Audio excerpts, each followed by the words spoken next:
Welcome to this lecture. Before proceeding forward, let us first quickly recall what we have done throughout this course. We have learnt about measure spaces, measurable functions, and as a special cases of that, we have studied probability spaces and random variables. We have also learned measure theoretic integration, and as a special case, we have talked about expectations of random variables. In particular, we have seen that this general definition reduces to the standard formulas that we know about for the cases when the random variables are discrete or absolutely continuous. Now, with this knowledge, we can also compute the moments of all these random variables. But now, measure theory allows us to look at random variables in general, meaning we do not have to separately talk about discrete random variables or absolutely continuous random variables. We can put them together at the same time. This allows us much more freedom in writing down many of the expressions or stating their proofs. We are going to see certain important inequalities involving moments of these random variables in general. Let us move forward and look at the slides of this lecture. So in this lecture, we are going to stick to these notations that capital X and capital Y will be real valued random variables defined on a given probability space omega fp, and these measurable functions small f, small g, etc.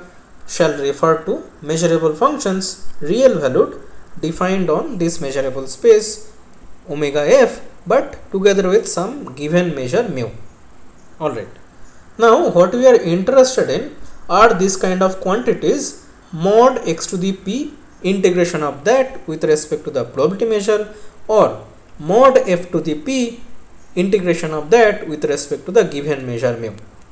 Here small p is some non-negative real number.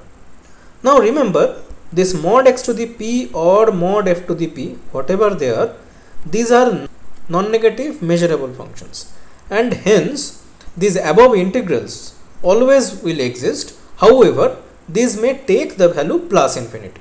We allow that in our analysis. So before we start, we first recall an algebraic inequality, and this we state without proof. So this is referred to as the Jensens Inequality finite form. So what do we do?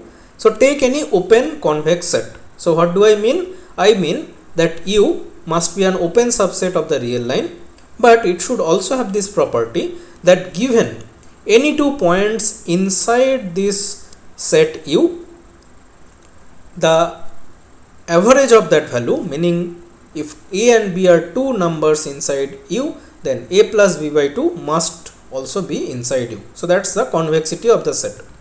And now consider a function which is defined on U taking real values, and this function we want it to be convex. So again, what do we need?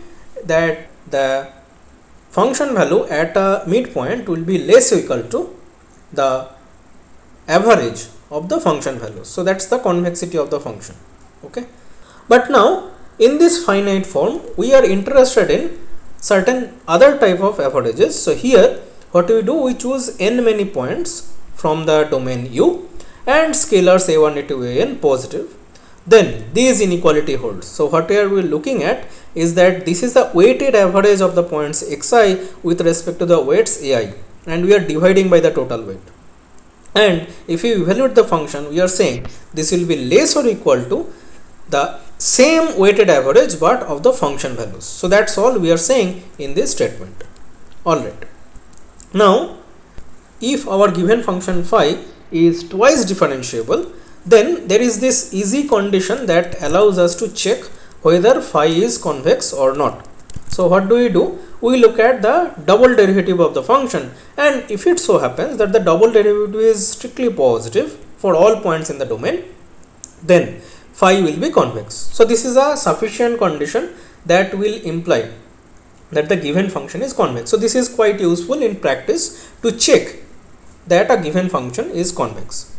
Now using this, we are moving on and we are going to show this important inequality called the Young's inequality. So what is the statement?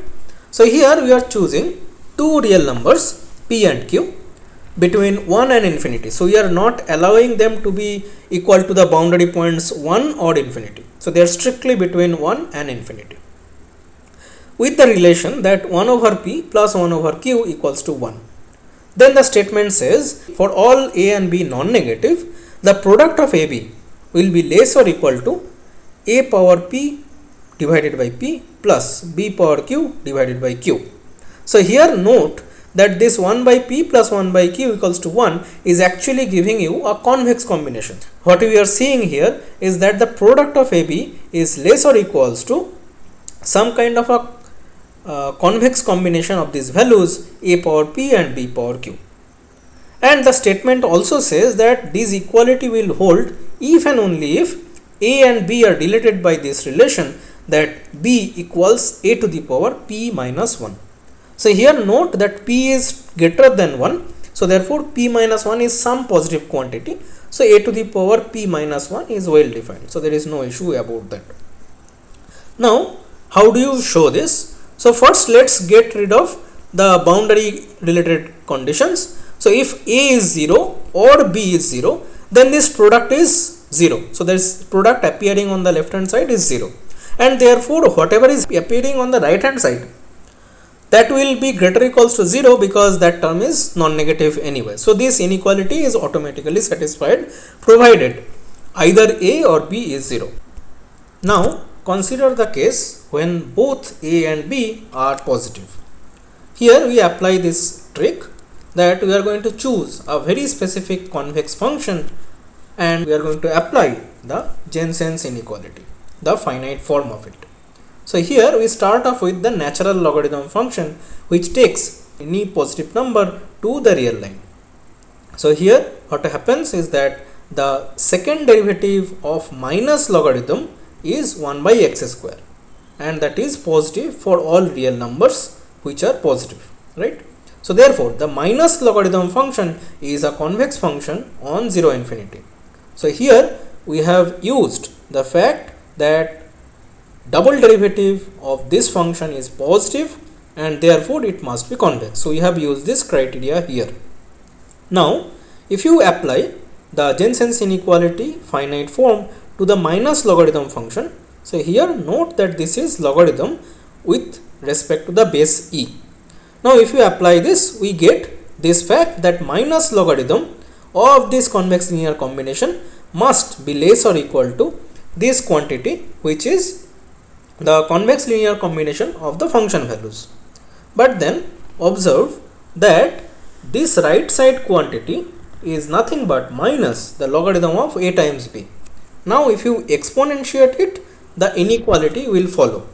By exponentiating, you are going to get a times b is less or equal to this convex linear combination that was appearing on the right hand side.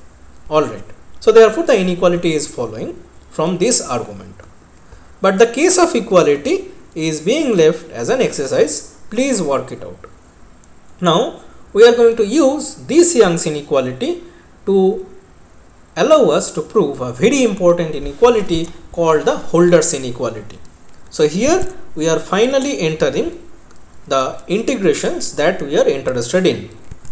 So here what is happening is that we are choosing two measurable functions exactly as stated in the introduction.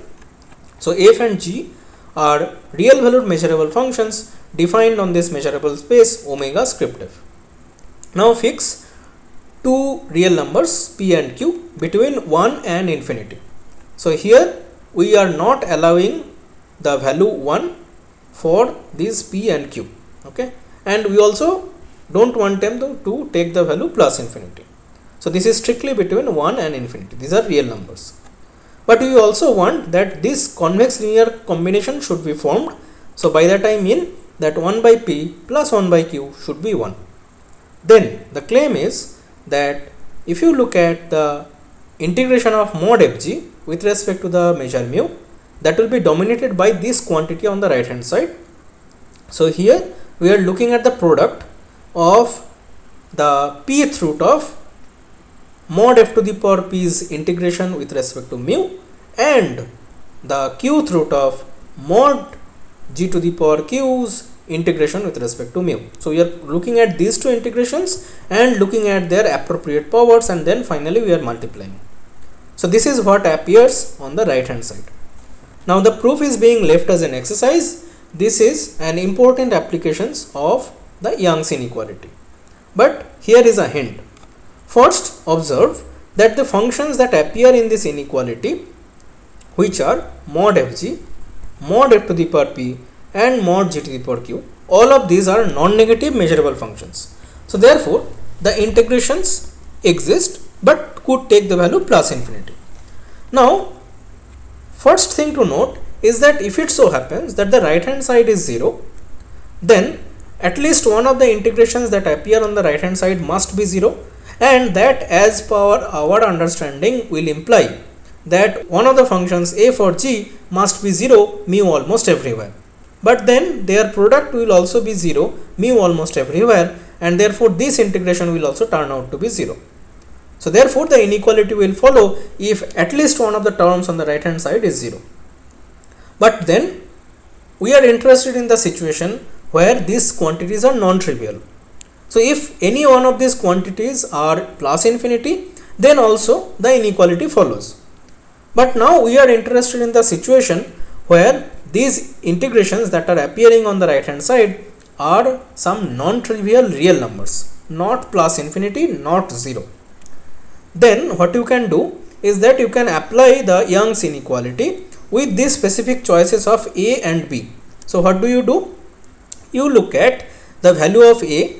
For every fixed value of point small omega, you look at mod of f omega and multiply by this quantity raised to the power minus 1 by p. So this quantity appears on the right hand side. See, so here we are just dividing by that quantity and looking at this. So choose a like this, and similarly you will choose for b the value mod of g omega integration of mod g to the power q, and you will take minus 1 by qth root. Okay. So if you choose a and b that like that, then if you apply the Young's inequality, you will immediately get the required inequality.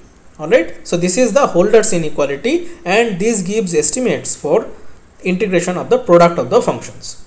But now there are several comments that appear here. So look at these integrations that appear in this inequality. They could be plus infinity, and as remarked, they can give some important comments or important implications when they are infinity. So if it so happens that this term which appears on the left hand side of the inequality, if this integration is infinity, then it immediately tells you that the right hand side terms which involve this mod f to the power p's integration or mod g to the power q's integrations, these cannot be 0, because remember 0 times anything is 0. So that is our convention. So therefore both of these must be positive. Alright. So that's the first observation. Moreover, at least one of them should be now infinity for the inequality to hold. So let's go back to this inequality. So we are saying if the left hand side is infinity, then at least one of them must be infinity and the other must be positive. Okay. So none of them can be 0. If one of them is 0, then the product is 0. So you have to be careful with that. Okay. So that is the first observation that we get. So if the left hand side is infinity, then it still gives you some information about the right hand side. Okay. However, if it so happens that the right hand side term is plus infinity, meaning this product is plus infinity, then these inequality is automatically satisfied, and this does not give you any useful information for the left hand side. Alright. Now we are going to restate this result of theorem 4 in terms of certain appropriate integrations for random variables. So that we are going to do in a minute. But now mod f to the power p and mod g to the power q, whose integrations we are considering, suppose they are mu integrable. So their integrations will be finite. Then all these terms that appear on this Holder's inequality must be finite. Okay. And this actually tells you by the Holder's inequality that the left hand side term, which is the integration of the product of the functions, must be finite. Okay, and that tells you that mod fg is mu integrable. So this is an important comment about integrability. So let's go back to that statement once more. So we are saying if both the terms on the right hand side are finite, then the left hand side is finite, but this being finite will tell you that mod fg has a finite integration. That means that fg is mu integrable. Alright, but now we restate these results for random variables. What happens here? So you again continue with these notations p and q with these convex linear combinations 1 by p plus 1 by q equals to 1. Then what happens? You look at expected value of mod xy. So that is the integration of mod xy, right, with respect to the probability measure p. And by the Holder's inequality, you immediately get this bound on the right hand side. So this is simply a special case of the Holder's inequality when you are considering random variables for the measurable functions and the probability measure appears in place of the measure mu. Okay, so therefore you immediately get this. But now consider this special case which is well known as the Cauchy-Schwarz inequality. What do? You choose p and q to be 2. Okay, so here all you need is that p and q should be between 1 and infinity, forming this convex linear combination. Now if you choose p equals to q equals to 2, these conditions are satisfied, and then you will get this interesting inequality. Okay, that tells you that expected value of mod of xy is bounded by this quantity on the right hand side, and that involves the second moments of the random variables x and y. Okay, now if it so happen that expected x and expected y will exist and will be real valued. Okay, so in this case what you can do, instead of looking at the random variables x and y, look at the random variables x minus expected x and y minus expected y. Therefore, applying this observation, this inequality that we have just observed, to these new random variables, you get this interesting bound. Okay, we are going to make some comments about this in a minute. Now let's come to Cauchy-Schwarz inequality for the measurable functions. This is in general statement. Then again you choose p and q to be 2, and then you get this required inequality as a special case of the Holder's inequality. But now what you can ask is that there are this Holder's inequality that you have just discussed, and there are these Cauchy-Schwarz inequalities and these inequalities involving random variables. Now what you can ask is that when does the equality hold? Okay, in Holder's inequality, which is theorem 4, and basically the applications of Holder's inequality, which is theorem 5. So please check this. When does the equality hold? Okay, now we are interested in special subcases of the Holder's inequality. So here what we do, we look at this random variable which is identically equal to 1. Then go back to the theorem 5.1. So what is this? So let's go back to that statement. So we have this statement that expected value of mod xy is dominated by this quantity. However, if you put y to be identically equal to 1, then what happens? Your left hand side is nothing but expected mod x, and on the right hand side this moment of y is nothing but 1. So therefore you get the inequality that expected value of mod x is less or equal to expected value of mod x to the power p, which is the pth absolute moment of x raised to the power 1 by p. Okay, great. And here you are able to choose any number p between 1 and infinity. So that is as per the Holder's inequality. Alright, now we try to extend this inequality for general indices. So here you choose p and q between 0 and infinity. So these are positive numbers, and choose p to be less than q. Okay, so there is no other restrictions on p and q. These are positive numbers and p is less than q. So consider this random variable z, which is mod x to the power p, and choose this number smaller, which is q over p, and by our choice of p and q, this value of r is strictly greater than 1. Then by this first part that we have just observed, you can look at expected value of z, that is nothing but expected value of mod x to the power p. But then look at this expected value of z. Z is non-negative, so it is equal to expected value of mod z. If you apply this part 1, you will immediately claim that for this number r, you will get this bound. So you are looking at the rth absolute moment of z and looking at the rth root of that. So that is the inequality that is stated in the part 1 of here. But if you write z again back in terms of x, you get this expression here. And now if you rewrite this inequality just for the random variable x, you get this interesting inequality which says that for any p and q which are positive, and if p is less than q, then you get this bound. Okay, so this says that the pth roots of pth absolute moments are increasing in that index p. Okay, so if you go from p to q, this quantity increases. Okay, now for p equal to 1, we already had this inequality in part 1. Okay, so that's exactly what we have extended from the part 1 to part 2. Okay, we have just extended that. Great. But now, as a special case of this observation, let's consider the second moments of x and y. So suppose these are finite, then what will this give? This will tell you that absolute value of mod x and mod y will also be finite, because these will be dominated by the square root of the second moment and square root of the second moment, both for the random variables x and y. Okay, now what will happen is that in this case x and y are integrable, and therefore these values expected x and expected y are in the real numbers, and therefore you go back to this Cauchy-Schwarz inequality that we stated in theorem 5 part 2. So let's go back to that statement. So in theorem 5 part 2, we had stated these inequalities, and we already have this situation where expected x and expected y are real numbers. So let's use this inequality. What happens? You get this interesting inequality that says mod of the covariance between x and y is less or equal to the square root of variance of x multiplied by the square root of variance of y.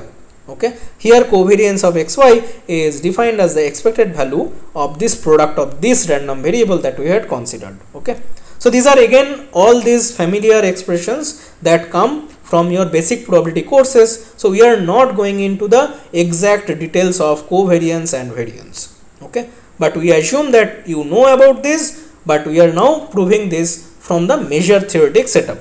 So again, remember, here x could be discrete, y could be absolutely continuous. There is no restriction on x and y. X and y could be of mixed type also. Alright, great. So with this inequality at hand, so let's now move on to other discussions. Okay, so here what do you do? Choose a number p between 1 and infinity and allow the value 1 for the point p. Okay, so you allow this range of values for p. Now if it so happens that mod f to the p and mod g to the power p, both of these are integrable. So specifically, let's consider the case p equal to 1. If we assume that mod f and mod g are mu integrable, so by that I mean that f and g are mu integrable, then we are saying that mod of f plus g or equivalently x plus g is mu integrable. Okay, and this is being generalized with this power p. So that's all this statement says. Okay, so if f and g are integrable, then f plus g is integrable. Alright, so what do we do about this proof? So we want to prove this by some appropriate inequalities.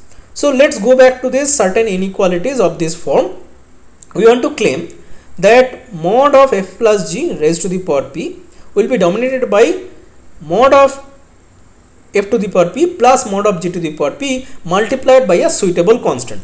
Okay, so you have to figure out this suitable constant, but if you can figure out this suitable constant, then using the integrability of the terms that appear on this right hand side, just by taking integration in this inequality, you will get the required result that mod of f plus g that to the power p is integrable. Okay, so there are two methods we discuss here, both give some ideas in how to do this kind of estimates. Okay, so first start with mod of f plus g raised to the power p.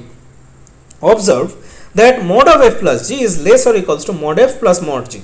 So therefore, raised to the power p, you will also get this inequality. That's okay. But then look at the maximum of the functions between mod f and mod g. So then mod of f is dominated by maximum of mod f and mod g, and similarly mod g is also dominated by maximum of mod f and mod g. So therefore you get 2 times the maximum of mod f and mod g. Okay, so that's all that calculation is happening within the bracket, and you are just raising these inequalities to the power p. Alright, but now you observe that you can now push the power p inside and say that this is less or equal to or 2 to the power p maximum of mod f to the power p and mod g to the power p. Okay, great. But then observe that maximum of these two quantities is less or equal to the sum of these two quantities. These are non-negative quantities, therefore this relation is true. Okay, great. So you get this constant 2 to the power p that we were after. Okay, so therefore what we have is that mod of f plus g raised to the power p is less or equal to some constant which is 2 to the power p here multiplied by mod of f to the power p plus mod of g to the power p. Another method will improve this constant slightly. Okay, so let's try to say this. So here we are choosing p to be greater or equals to 1. This is as per the statement. And then look at this function x mapping to x to the power p on 0 to infinity. Now you can check that this function is convex. If you use this fact, then by this lemma 1, which is the finite form of the Jensens inequality, you get mod of f plus g raised to the power p is less equal to mod of f plus mod of g, and you divide and multiply by 2 power p. So that's all we are doing here. Okay, so that's the first step. Now if you push the power p inside by applying this convex linear combination here, so that's all we are doing. We are applying the finite form of the Jensens inequality. So here you get the power p average of that. Okay, that's all. But then what happens is that you get this inequality with 2 to the power p minus 1 appearing as that constant that we have talked about. So we are getting this fact that mod of f plus g raised to the power p is less or equal to some appropriate constant multiplied by mod f to the power p plus mod g to the power p. Okay, good. So either of these bounds will imply that mod of f plus g raised to the power p is mu integrable, or equivalently f plus g raised to the power p mod of that is mu integrable. Okay, now as seen in this proof above, we have applied two methods, and the second method gave us sharper inequality. Okay, so we were able to improve that constant in the upper bound. Okay, now you would like to understand if there is a better result in this direction. Okay, now we see this inequality which has been refined much further. Okay, and this is called the Minkowskis inequality. Alright, so again we are choosing this number p between 1 and infinity. So infinity excluded, but 1 allowed. Okay, now if it so happens that mod f to the power p and mod g to the power p are mu integrable, then we want to again claim that this is also integrable. So that is part of the statement. But then here we are going to say an important inequality that is going to give you the relation between these summations. Okay, alright, let's try to see this. So in the case p equals to 1, observe that mod of f plus g is less equal to mod f plus mod g. Okay, and therefore if you integrate these functions on both sides by this measure mu, then you get the required relation. So the required relation is very easy to check when p is equal to 1. But now you want to show this when p is strictly greater than 1. In this case, what do? You choose q between 1 and infinity such that this convex linear combination is formed. Okay, so p is given to you and you are going to choose this q appropriately so that 1 by p plus 1 by q is equal to 1. In this case, what happens? Then integration of mod of f plus g raised to the power p, you can write it as a product of mod of f plus g multiplied by mod of f plus g raised to the power p minus 1. Okay, so you are writing in terms of a product in preparation for applying the Holder's inequality, and that is why you are also choosing this q to form this convex linear combination. Alright, now for this mod of f plus g part, you apply this inequality that was observed earlier, that mod of f plus g is less or equals to mod f plus mod g. So therefore you get these two separate integrations. This is simply by additivity of the integrations, you get 2 separate integrations. Good. So here integrability is not an issue because we are only dealing with functions which are taking non-negative values. But here we want to focus on this part here, that is f plus g mod of that raised to the power p minus 1. So again p is strictly greater than 1, so there is no problem in this definition. Okay. Now we claim that this function here raised to the power q, if you want to integrate it with respect to mu, you will get a finite quantity. This is left as an exercise. Please check this. Okay. Alright. Now what do we do? With this observation at hand, we are going to apply the Holder's inequality on the right hand side of this star relation. Okay. So that was in preparation for applying the Holder's inequality, that in both these integrations the integrands are factored and we are going to apply the Holder's inequality here. Okay. And if you apply this, then you immediately obtain that mod of f plus g raised to the power p integration with respect to the measure mu, that is on the left hand side, is less or equal to these two terms. So the first integral that was there on the right hand side will contribute this term, that the pth root of the integration of mod f to the power p. So that is appearing here, and similarly we will get this term, the pth root of mod g to the power p integration of that. Okay. That's all you are getting. Now this common term is appearing on both the terms. Okay. So let's just go back to this integrations in star. So you are just factoring it. You are raising this part to the power p, this part to the power q. Similarly, you are raising this part to the power p, this part to the power q. So that's all you are applying, and you are getting this as a consequence of the Holder's inequality. Now this term is common, so you take that out. Okay. And if you do this calculation a bit carefully, you can show that mod of f plus g raised to the power p minus 1 times q, that quantity is nothing but this quantity. Okay. So please try to check this. Now what is happening? So on the left hand side I have mod of f plus g raised to the power p, integration of that, and we have some term within the bracket here multiplied by the left hand side raised to the power p minus 1 by p. So again let me repeat. So I have the left hand side which is less or equal to this term within the brackets multiplied by the expression on the left hand side raised to the power p minus 1 by p. Okay. So you cancel things off and you are going to get the required inequality, that the pth root of the left hand side will be less equal to the sum of these pth roots. So that is the statement that was given in this inequality here in Minkowskis inequality. Okay. So we get this result, and as a consequence you also get the integrability of mod f plus g raised to the power p. Now we see some comments involving these Minkowskis inequalities. So the inequality in this theorem is true even if one of these integrations on the right hand side is infinite. Okay. So on the right hand side you get a summation of two integrations, right? So if any one of these terms is infinite, even then this inequality is still true.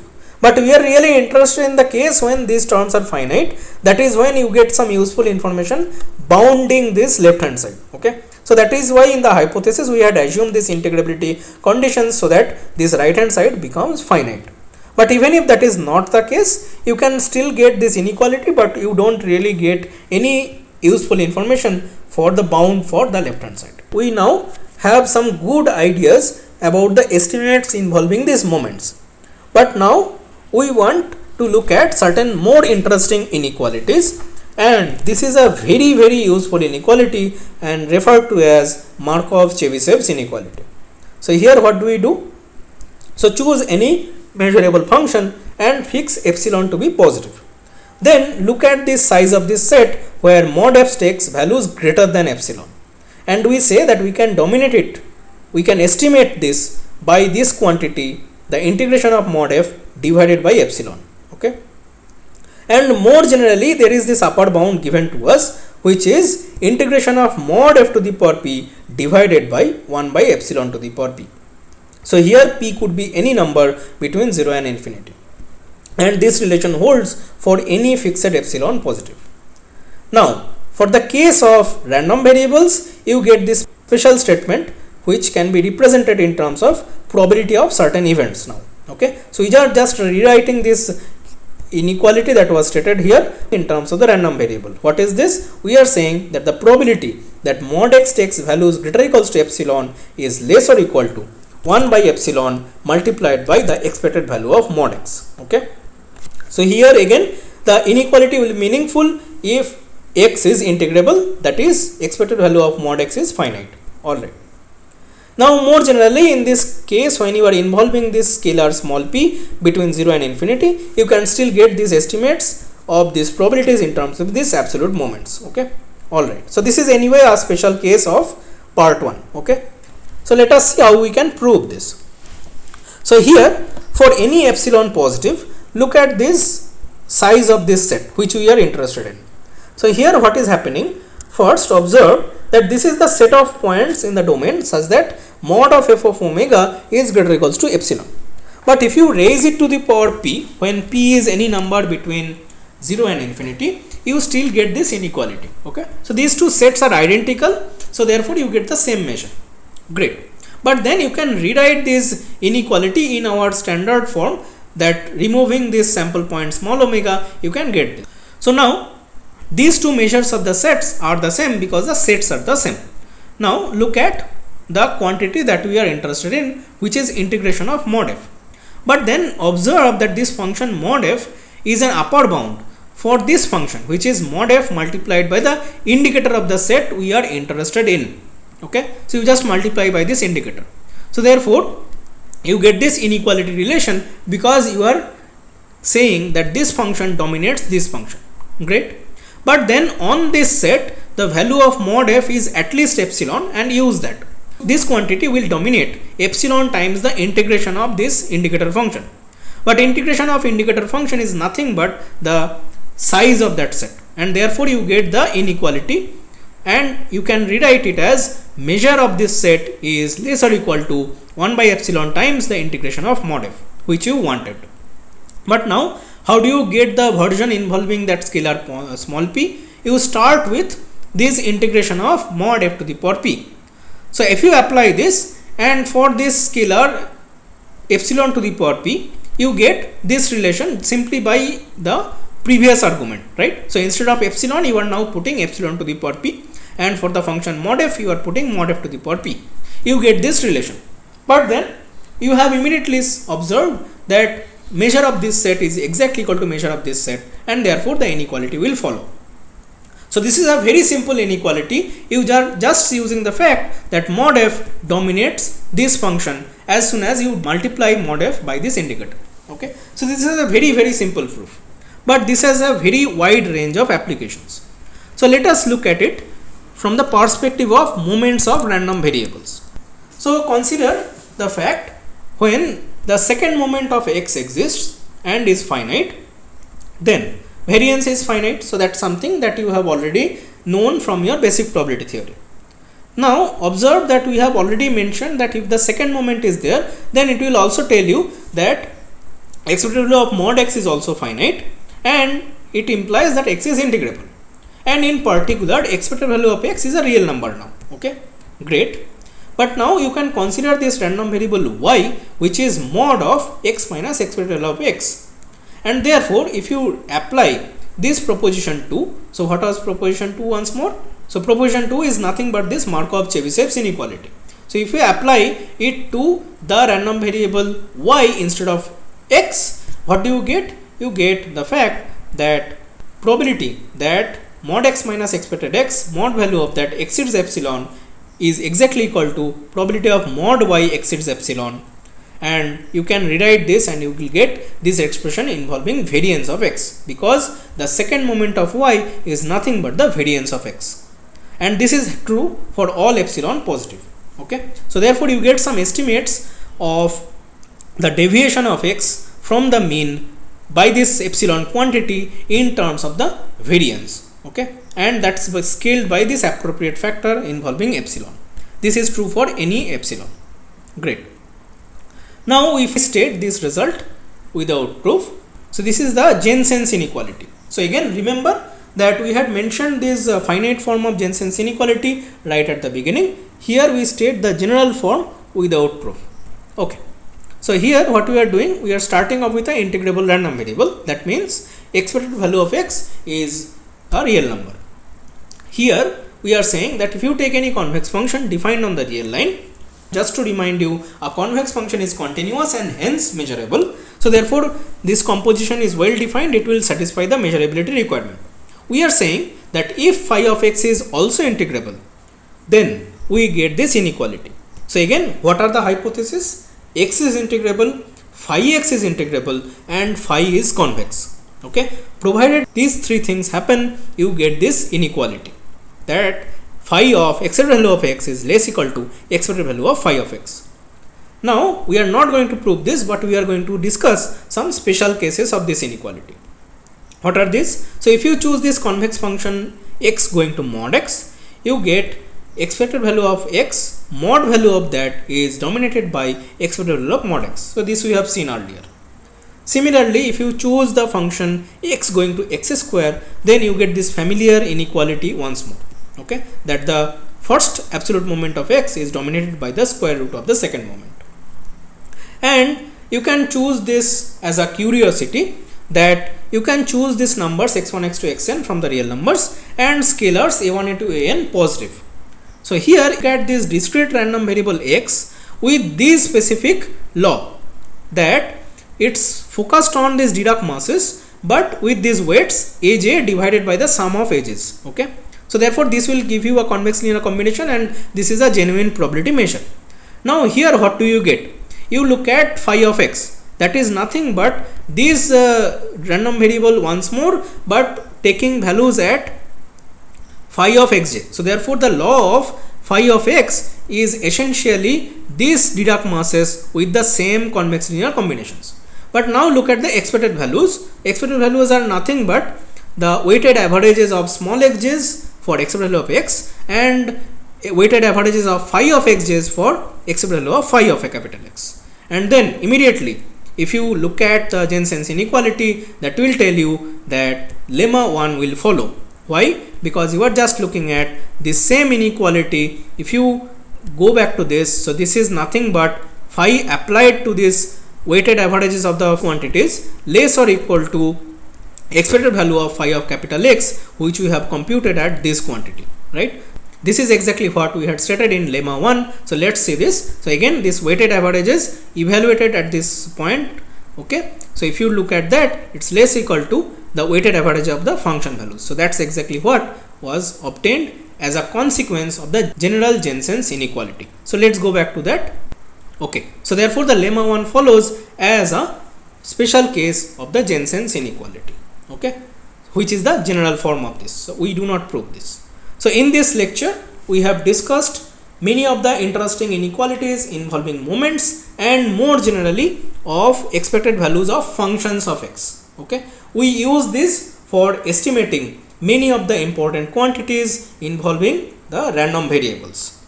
Okay, and in particular by the Markov-Chebyshev inequalities we can also estimate certain important events and their probabilities. So this is the final lecture in terms of the contents of this course, but in the next lecture we are going to consolidate whatever we have learned and make some concluding remarks. So let us stop here.